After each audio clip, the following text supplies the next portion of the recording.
Bom dia, boa tarde ou boa noite, sejam bem-vindos a mais um vídeo do canal. Eu sou Cleiton Mo e hoje eu vou falar sobre uma divindade nórdica. Eu já falei sobre Loki, né? Já falei sobre ele. E agora eu vou falar sobre Kvasir. É um dos meus deuses preferidos da mitologia. Eu já falei de Tyr também, que é o meu preferido. Kvasir eu acho que fica ali no segundo lugar, ou divide ali o pódio com Tyr pra mim. Então vamos lá. Bem, Kvasir é uma divindade que normalmente não é citada. Poucas pessoas costumam conhecer essa divindade, até porque das histórias que eu conheço, eu só conheço 2 vezes que ele aparece, tá? Basicamente. 3 se a gente contar com a origem dele.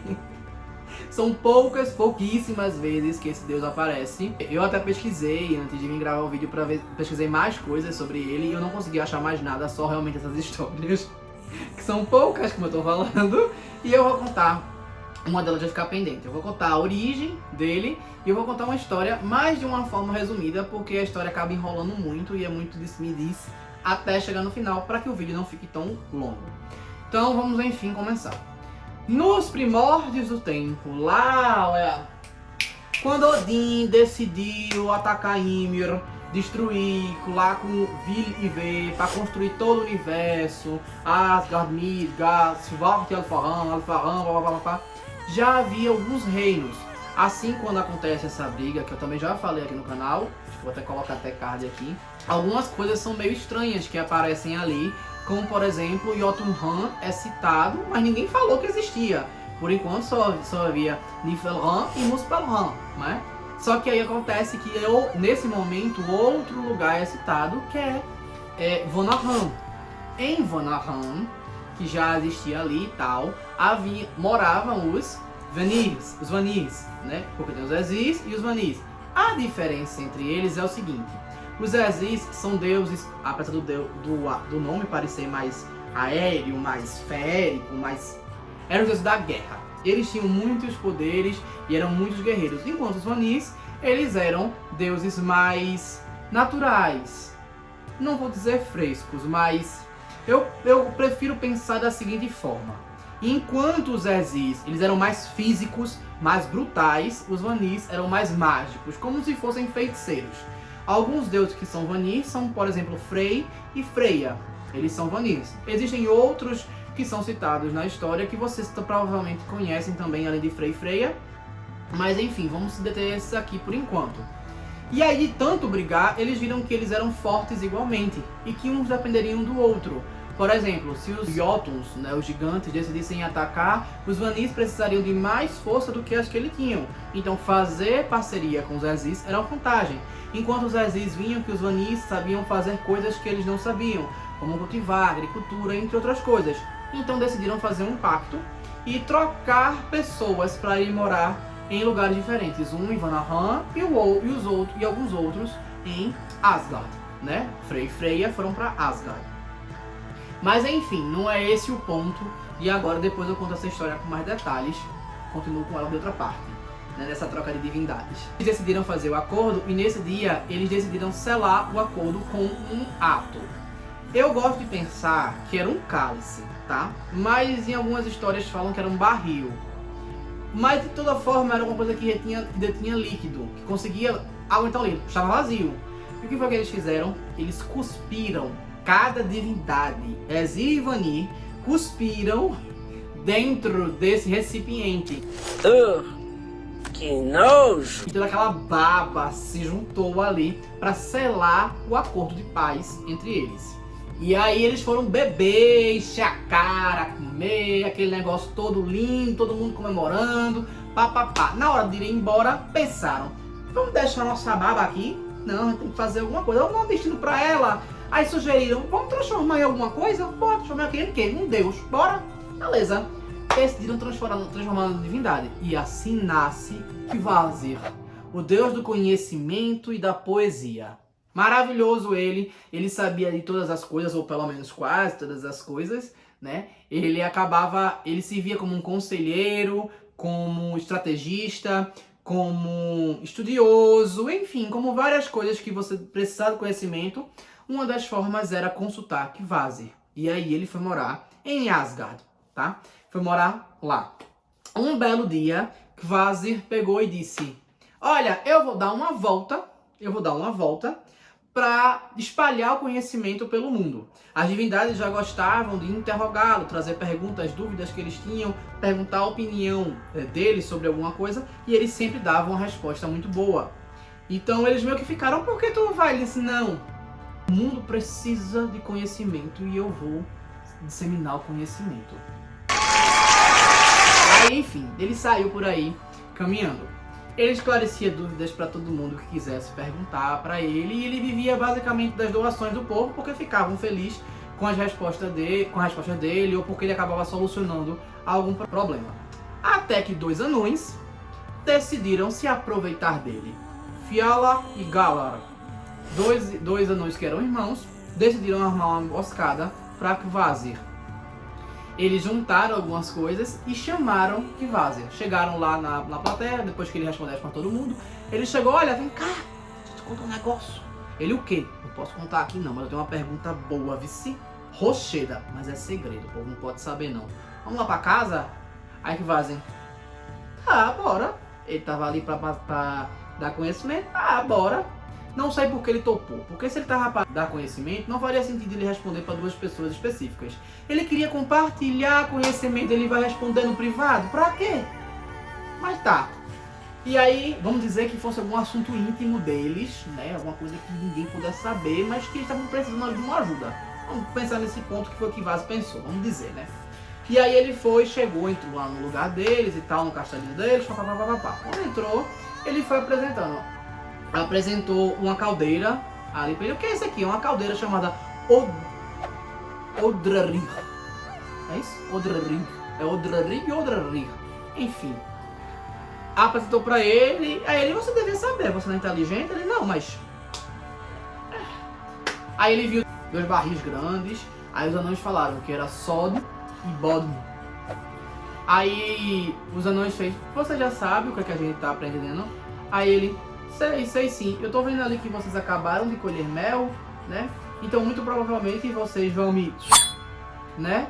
E aí vão usar meu sangue, vão ferver na caldeira. Quando começar a borbulhar, vão adicionar o mel para poder começar a fermentar. E vão colocar dentro de Son e Bodum para poder armazenar enquanto fermenta, para poder fazer o hidromel.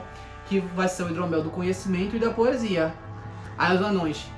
muito bem. Eu deduzi logo isso porque vocês são espertos, mas vocês são ruins. Aí eles, a gente pode dizer que sim. Aí tome. Aí eles fazem exatamente como Kvasir diz. Eu me pergunto, por que ele não saiu de lá? Ele é uma divindade, ele não tem poder nenhum. O poder dele é saber só. E saio de cabeça erguida. Fiz o que eu pude, não consegui. Sabe? Por causa dessa história, eu imagino uma pessoa bem franzina, sabe? Um cara bem... só com uma capa por cima, uma roupa bem solta por cima, bem magrinho, sabe? Aquele negócio bem assim. Xoxa, capenga, manca, anêmica, frágil e inconsistente. Mas, enfim, as representações dele acabam representando ele como fortão. Eu não consigo perceber ele fortão e cai numa dessa. Mas enfim, eu sei que os anões acabam botando ele em cima, botando o sangue dele até acabar. E depois que coleta o sangue, ferve, faz aquele negócio todo, até adicionando umas frutas para fazer o hidromel gostoso, aquele negócio todo, deixa o corpo lá jogado. E eles vão experimentar o hidromel depois que passa um tempo. Só que o que acontece? As divindades percebem que também que Kvasir. Os corvos de Odin não estão achando não estão achando que Kvasir. Cadê ele? Ninguém tá vendo, os lobos também não encontraram, os lobos de Odin também não encontraram, ninguém tá sabendo. Aí procuram saber e descobrem que a última vez que ele foi visto foi entrando no castelo desses anões.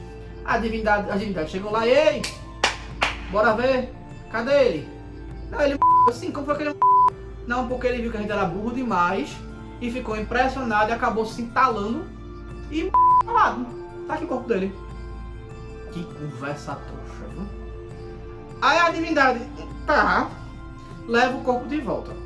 Bem, a partir desse momento eu procurei várias formas, eu já li mais de uma vez, não falam necessariamente como é que ressuscitaram ele, mas teoricamente ele é ressuscitado. Porque aparentemente não destruíram o corpo deles, tiraram só o sangue, eu não sei se é posto de volta algum fluido ou algo desse tipo, mas enfim, de uma forma ou de outra, ele acaba sendo ressuscitado porque depois volta numa história, mas é bem lá na frente. Mas voltemos onde a gente parou. E aí acontece, os anões, eles ficam felizes com aquele, bebem um golinho aqui, um ali, e ficam achando ótimo. Até que eles recebem uma visita não, eles vão para um lugar e uns gigantes chegam lá, Gillen, ele e a esposa. É como se fosse um amigo deles, e eles saem para pescar. Só que aí no meio do mar, né, quando eles já estão no mar aberto, basicamente, acontece o mar tá muito agitado. Não tem tempestade ainda não, mas o mar tá muito agitado. E essa agitação faz com que o barco vire. Os anões conseguem voltar pro barco, mas o gigante não consegue. E ele não sabe nadar. E aí a única coisa que ele grita é que ele não sabe nadar. Os anões pedem pra ele nadar pro barco, mas ele diz que não sabe. Tentam resgatar, mas aí ele afunda e afogado.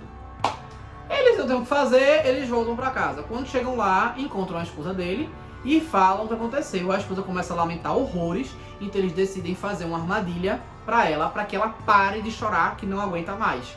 E aí eles dizem que vai levar ela pro lugar onde ele tinha caído, né, para pelo menos ela velar ou procurar o corpo. Só que quando ela sai do castelo, que um dos irmãos está levando, o outro joga de cima um pedregulho na cabeça dela e acaba ela também. Aí simplesmente empurram o corpo pro mar e deixam levar. Ficam felizes que se livraram do problema e ficam com tudo por lá, o castelo, com tudo, né? E aí eles estão com o hidromel, o castelo, aquele negócio todo. E aí um dia eles enchem a cara e quando acordam de manhã, já estão dentro de um barco. O filho deles, Sutung,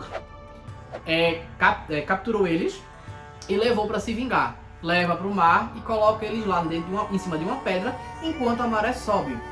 E diz a ele, explica a situação para eles, o que aconteceu. Eles matam os pais dele e enfim. Fica lá e diz, eu vou aqui assistir vocês jogados, enquanto, né, pelo menos assim a vingança vai estar feita. E eles começam a ficar desesperados, eles começam a tentar fazer um acordo para que ele salve eles e tal. E ele diz que não tem nada que ele sabe, porque ele já é rico, faz magia, é gigante, aquele negócio todo, não tem o que ele vai querer não. Eu não sou pro bico de vocês não, queridos. Eu sou muito rica. Aí ele diz, tem sim, o hidromel da poesia, ninguém no mundo tem, só a gente, porque a gente usou sangue que vaza pra fazer. Você não tem não. Aí ele, vou pensar que, não, peraí, vai logo, vai daí. Aí enquanto eles estavam próximos, afogado, ele tira eles e faz, beleza, eu topo. Agora vocês vão pagar umas coisinhas a mais pra mim, né? E aí acontece, os anões ficam depressivos com isso, mas pagam porque sabem que vão pegar se daquela forma. Aí esse cara, esse gigante, leva pra uma montanha lá, escondida. E os anões passam a se lamentar pra todo mundo porque perderam isso.